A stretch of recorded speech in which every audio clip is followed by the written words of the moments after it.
Welcome back to Old School Sports and our OOTP 23 playthrough of the Kansas City Royals.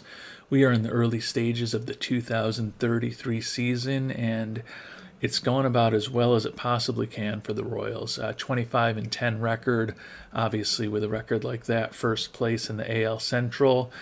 And despite a lot of injuries, we're basically missing our entire starting outfield of Dylan Cruz, Angelo Velasquez, and the rookie Ishmael Zavala, and a couple pitchers on the IL. Things are going incredibly well. A big part of that is that our young bats are raking. Orlando Soto hitting 438, Willie Flores 429, Leo Aguiar 312, Aragetto Lazioli 286, Rich Alvarado 282, and Tony Fonseca even hitting 275. So we've gone with the youth movement this year, and the youth has come through, and it's kind of showed up in our record. So the hope is that we continue the momentum here as the calendar has turned to May, and hopefully we can get through a good May and a good June. Certainly not going to keep playing 700 ball, but at this point, there's nowhere to go but down for the Royals, quite honestly. When you look at our team statistics, we are first in virtually every batting category in the American League, or even fifth in home runs for a team that historically has not hit a ton of home runs. And our pitching is pretty solid, too, with the third best ERA, fifth in runs allowed, second in pitcher WAR. Defense has been really good, base running solid. Everything is going about as well as could hope. So when we get those outfielders back, should be even better offensively. And things are going so well for the Royals that the always controversial Junior Marin, he's even raking this year. Just won Player of the Week with a 448 average, 13 hits and 29 at-bats. Hitting 289 for this year with 6 homers and 21 ribbies and 114 at-bats. So Marin appears to be bouncing back from that pretty miserable season he had last year. And while the Royals are still playing very well here, 33-13 as we get to Friday the 13th, some bad news on that cursed day. Ricky Vanasco out for 13 months, torn UCL, going to have Tommy John surgery. So he has been an important member of our rotation for the last several years, has been a closer for us in the past. You can see he was having a nice year, 4-1 record, 2.94 ERA, and 61 strikeouts in 52 innings pitched. So that definitely hits our starting rotation, but as those who have watched this series know, I tend to make sure that we always invest pretty heavily in pitching. So between Mackenzie Gore and Easton Tumis and Tyler Bosma, I think we'll definitely have a decent fifth starter to put on the rotation to make up for the loss of Vanasco as we try to, hopefully chase not just a playoff appearance, but a long postseason run with the Royals this year. And we've had Sandy Gaston, who we picked up in a trade before the trade deadline last year, rehabbing in Omaha. He hasn't actually done that well. 6.75 ERA, small sample size, 6 2/3 innings pitched. But the injury to Vanasco will certainly give us an opportunity to see what Gaston can do at the major league level. So we'll bring Gaston up and see what Byron Nichols wants to do with our pitching staff and our bullpen. Bosma heads into the rotation, which is fine, although he's had a pretty rough year with a 6.92 ERA so far. Has already started 4 games for us. Hopefully he'll be a little more productive getting regular work since, barring an injury to him, he should be in the rotation the rest of the way this year. And another injury for the Royals now here before we've even gotten away from Friday the 13th. Willie Flores, the young 22-year-old shortstop, out with a foot contusion for 2 weeks. So we will put Flores onto the IL. We are getting close to the point where we should have Ishmael Zavala and Dylan Cruz back in the next couple of days. So we'll bring up somebody for one day, most likely from AAA. And our AAA roster is just completely depleted because of all the injuries. We really probably need to get a few more everyday players onto that roster, particularly after we bring someone up. I don't know that Victor Avellar is quite ready. He's only hitting 244 there in his first AAA action. Only 3 homers and 131 innings pitched. His batting rating suggests he's probably pretty much close to ready, but not performing all that well, so no need to rush him up. We'll just bring up Aiden Harris for a day. Don't think that that's going to result in any significant changes to our lineups. And then we will bring a couple players up throughout the organization. Our minor leagues are just a little light this year. We didn't sign as many free agents at the end of spring training to kind of bolster the rosters as I sometimes do, but as you can see, we've only got 21 players on Omaha right now, so we've got to do something there. So another month is in the books for the Royals, 45-19. So I guess our pace has slowed a little bit in the month of May, but we are getting healthier. Vanasco's obviously gone for the year, but Bryce Hubbard is soon to be back. And Dylan Cruz, Angelo Velasquez, and Ishmael Zavala are all back and up with the Major League roster. So we've made a few moves to bring them on board. Had to send down a few young players and a few older players to AAA.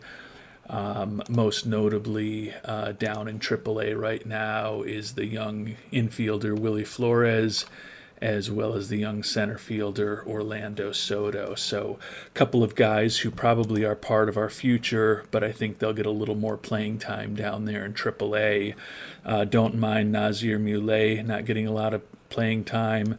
Leo Aguiar is a backup catcher, obviously is not going to get a ton, but Rich Alvarado, he's gotten into 41 of our 64 games, so he has seen decent action, but he's no longer in the starting lineup against lefties or righties with Juan Palomares up on the roster.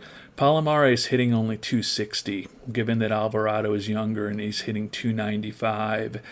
There is a chance at some point that we will send Palomares back down, which would likely at least get Alvarado regular at-bats as the first baseman against left-handed hitters.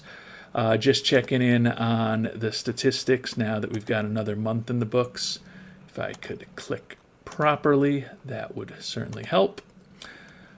Still really have a great offense. Home runs, you can see we're kind of coming back down to earth, tied for 8th now. Team doesn't walk a lot, 14th, but we also don't strike out much, first in the league in strikeouts. You can see a 21-7 April was followed up by a 20-9 May. Pitching staff still 3rd in runs allowed. Actually, that's an improvement, I think, from a month ago. So team is performing incredibly well here through the first couple months of this 2033 season. You can see we are up 9 games on the Twins. And actually don't have the best record in the American League. The Mariners, 45-18, so they are half a game better than us. So would feel pretty confident with a 700 winning percentage most seasons that you're going to have home field advantage throughout the playoffs. But not so far this year, as there's going to be a big battle, it looks like, between the Royals and the Mariners for the best record in baseball. And taking a quick look at a couple of the league leaders, Bobby Witt Jr., 3rd in the league in batter war. Pitching continues to be a strength with Ben Borgman 1st in ERA and Caleb Lagerwell 3rd in the league in ERA. And you can see the youngster Arrighetto Lazioli hitting .327 on the year and 245 at-bats. And he's had a 15-game hitting streak already. So he has been a revelation for us at second base, taking over for Ricardo Cabrera. And another real serious injury to our pitching staff. Easton Tumis, torn rotator cuff, out for 13 months. Obviously not optimal. He had been mediocre this year, 1-2 record, 2 saves with a 4 ERA over 36 innings pitched.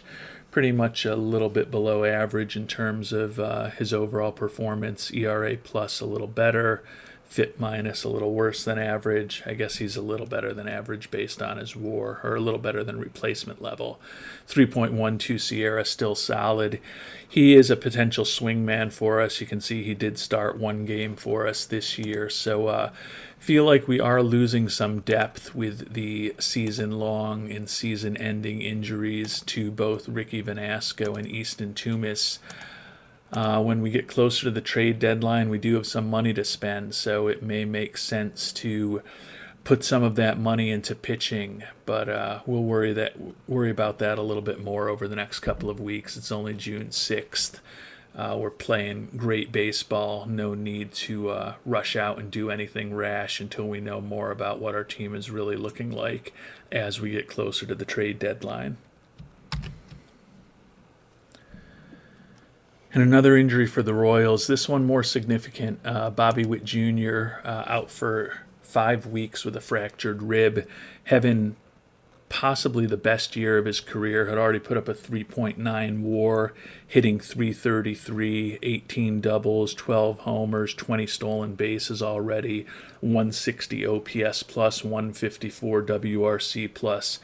So Witt Jr. would definitely have been in the MVP race based on that performance. He finished third in the voting last year, you may remember, for MVP. This will probably cost him a shot at the Most Valuable Player award this year, but as much as we'd like the individual accolades, if he's back and healthy for the playoffs and he helps us win some games in the playoffs, that's more important than winning a few regular season games. The positive thing is that will allow us to get Willie Flores back up on the Major League roster. Be kind of interesting to see who Byron Nichols wants to play at third base when we have got the likes of Flores, Alvarado, Fonseca, Lazioli on the team. I tend to think Flores probably will slot right in there, but let's see.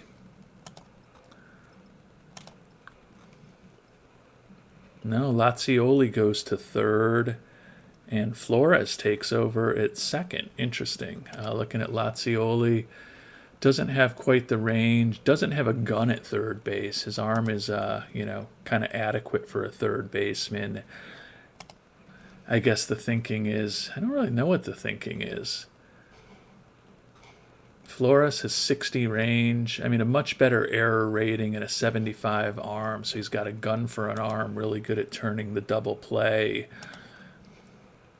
Lazioli with similar, I guess it's really about the arm.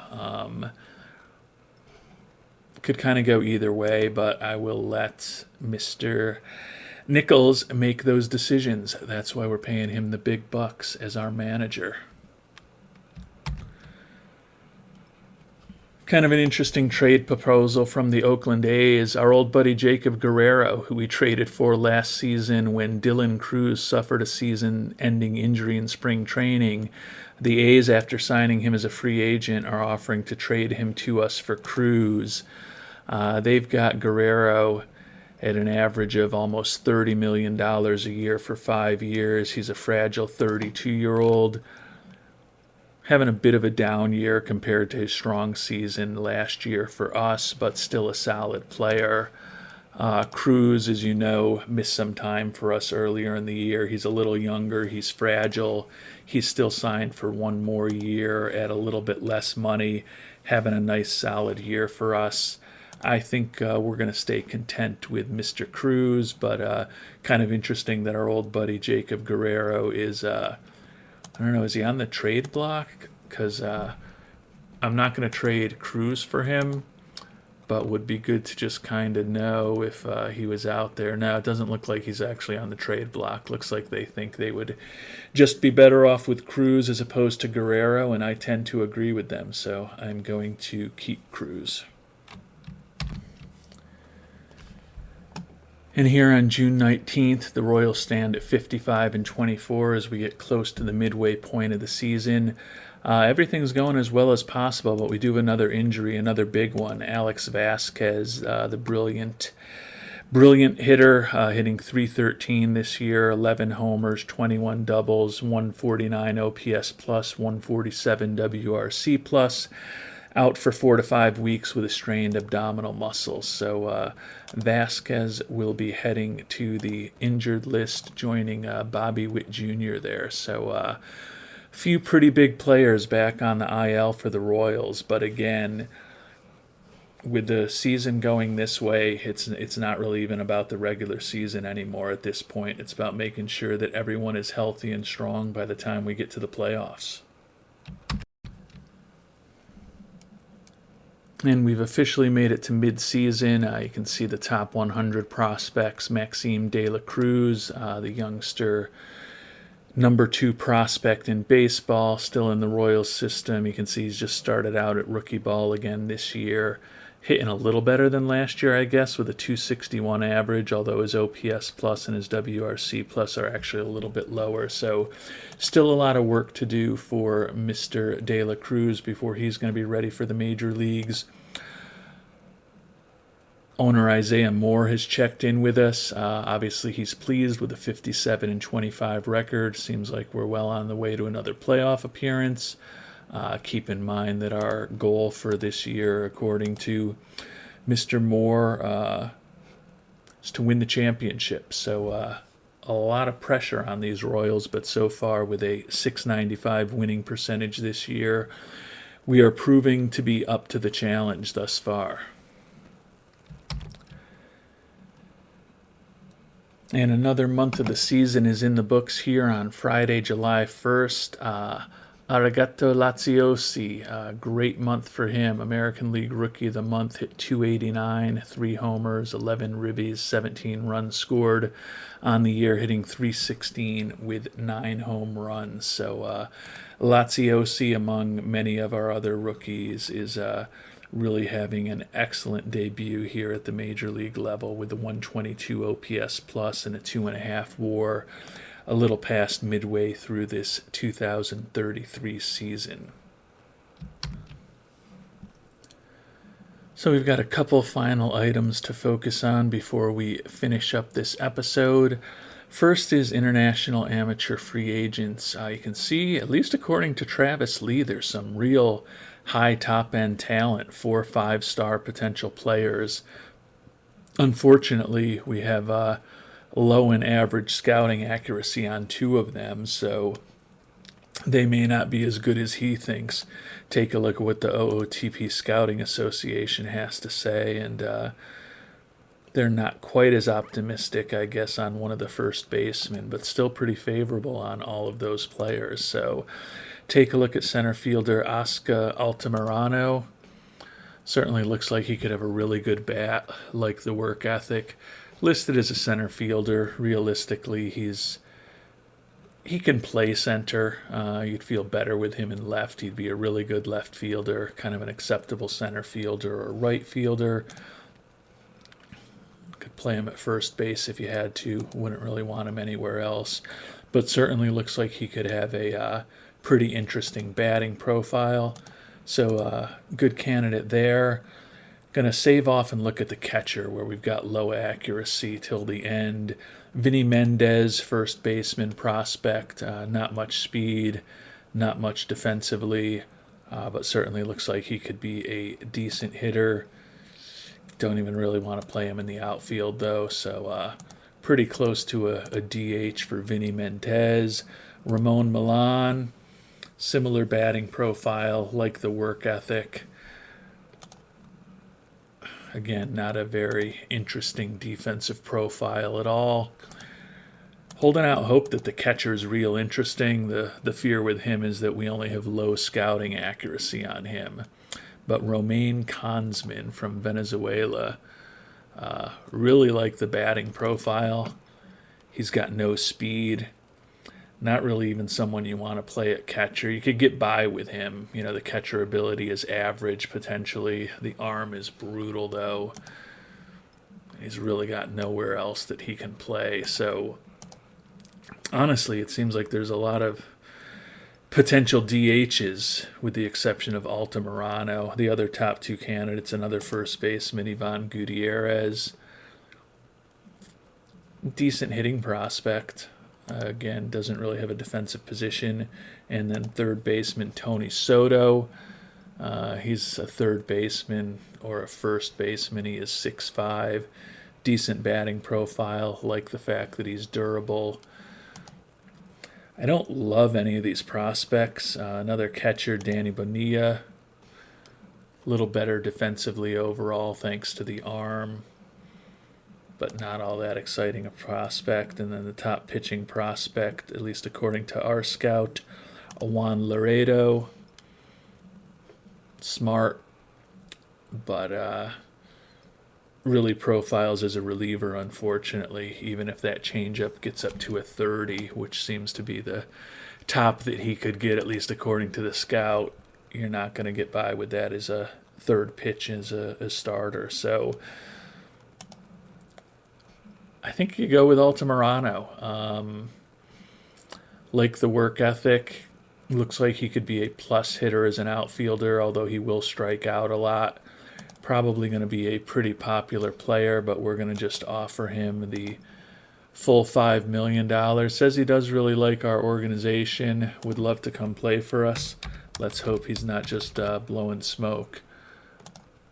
So we will submit the $5 million to Mr. Oscar the Wall Altamirano. And looking at the team statistics, I guess we are getting a little worse because we had the 750 winning percentage in April, 689 in May, down to 653 in June. But a 17-9 record, certainly not going to complain about it. We are down to third in the American League in runs scored, but we're now first in runs allowed. So our pitching is coming around and has become a bit of a bigger strength than even our offense. But right now it's still just been an exceptional season across the board for the Royals. You can see we're up 9 on the Twins, who are also having a pretty good year. Twins and the Angels, who are chasing both the Royals and the Mariners, tied for the second best record, or the third best record in the American League. And the AL East, other than the Yankees, is kind of the down division in the American League this year. So more than midway through the season, here on July 1st, our 689 winning percentage is the best in baseball. So didn't want to call it a rebuild going into this year. It was certainly a bit of a retooling without a lot of money to spend in free agency and with bringing up a lot of young players. And so far at 62-28, can't ask for it to have gone any better than that. You can see Bobby Witt Jr. still out another couple weeks with that fractured rib. 333 batting average, third in the AL. I'm guessing by the time he's healthy, he probably will no longer qualify for the batting title. And Ben Borgman is still leading the league in ERA, 9-3 record, so he's having a really nice year for us. And then Matt Cronin, who we signed to that one-year deal to be our closer, 22 saves, 4-4 record, and a 2.85 ERA across 41 innings. So those are a few of the top players on the team thus far this year. Taking a slightly deeper look at the pitching staff, we already talked about Borgman. Tyler Bosma moved into the starting rotation when Vanasco went down for the year with an injury. 6-3, although his ERA is 5.09, so not a great year from Bosma so far. Gordon Graceffo, 8-4, 4.41 ERA. Zach Jacobs, 8-2 with a 3.99 ERA. And the always consistent Caleb Lagerwell, only 6-4, but a 2.82 ERA and a team best 119 strikeouts over 108 and third innings. Looking at the relievers, Heisel Barreau, RJ Dabovich doing okay. Sandy Gaston with a 2.19 ERA is solid. You can see a lot of guys in the 4s and mid-4s, Barrow, Dabovich, Mackenzie Gore, and Edgar Manzo as far as their ERAs. Yeifer Perdomo has come up, put up a 3.68 ERA. Bob Williams, 1.76 ERA. He's kind of the youngster on the staff, 25 years old. Good to see the former third-rounder finally producing at a pretty high level at the major league level with a 1.7 WAR here midway through the season as a reliever, 55 strikeouts in 46 innings and only 30 hits allowed. So nice year from Williams, and then we've obviously already talked about Cronin and the solid year that he's having for us as our closer. Turning to the everyday players, the catching platoon of the rookie Leo Aguilar and Angelo Bolden going well, hitting 294 and 297 respectively.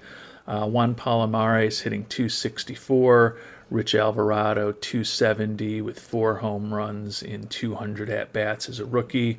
Willie Flores back up on the major league roster, hitting 287 as a rookie.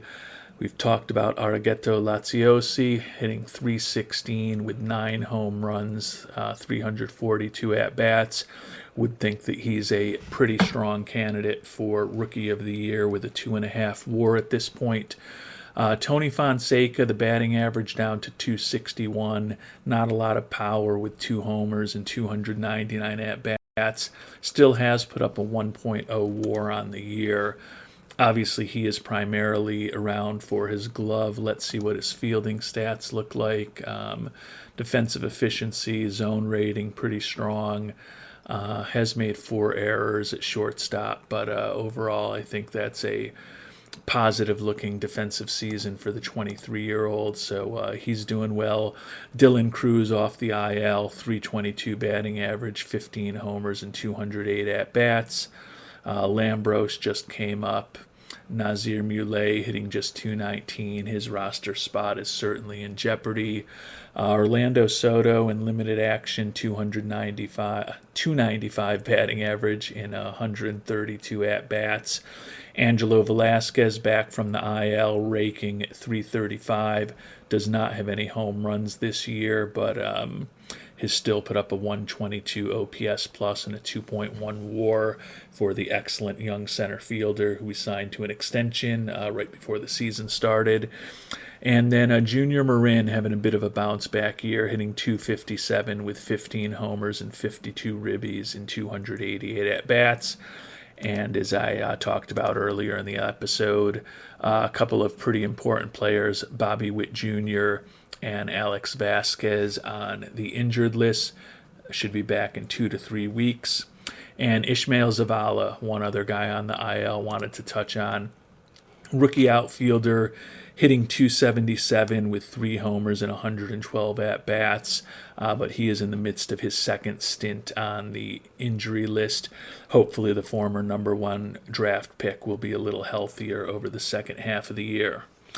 And we will find out how he and the rest of the Royals perform over that second half of the year in our next episode. Until then, thanks so much for watching, and hope you have a great day.